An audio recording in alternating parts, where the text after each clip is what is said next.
মিয়ানমারের বিভিন্ন কারাগারে বন্দী থাকা ৮৫ বাংলাদেশি দেশে ফিরছেন। একই জাহাজে বাংলাদেশে আশ্রয় নেওয়া ১২৩ জন মিয়ানমারের সীমান্তরক্ষী বাহিনী এবং সেনা সদস্য সে দেশে ফেরত যাবে। রোববার সকালে ৮:৩০টার দিকে কক্সবাজার শহরের নুনিয়ারছড়া বিআইডব্লিউটি এর ঘাটে নিয়ে আসা হয় ১২৩ ব্যাটালিয়ন মিয়ানমার বিজিবি সেনা সদস্যদের। আর ফেরত আসা বাংলাদেশিদের জন্য পৌঁছানোর অপেক্ষা করা হচ্ছে।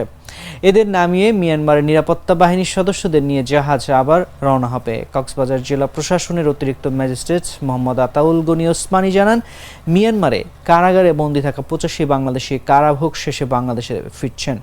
একই সঙ্গে ১২৩ জন মিয়ানমারের বিজিপি এবং সেনা সদস্য মিয়ানমারে ফেরত পাঠানো হচ্ছে। এর মধ্যে ৮ জন সেনা সদস্য এবং ১১৫ জন বিজিবি সদস্য রয়েছেন বলে জানিয়েছে। জেলা প্রশাসক মোহাম্মদ সালাউদ্দিন বলেন, অতীতের মতো এই বিষয়গুলোর প্রতিক্রিয়া পররাষ্ট্র মন্ত্রণালয় থেকে করা হয়েছে।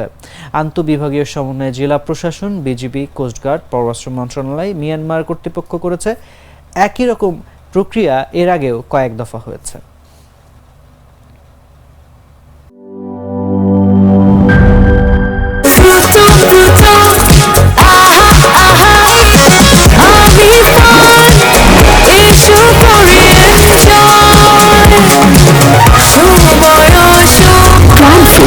শরীর আসলে ফুটময়।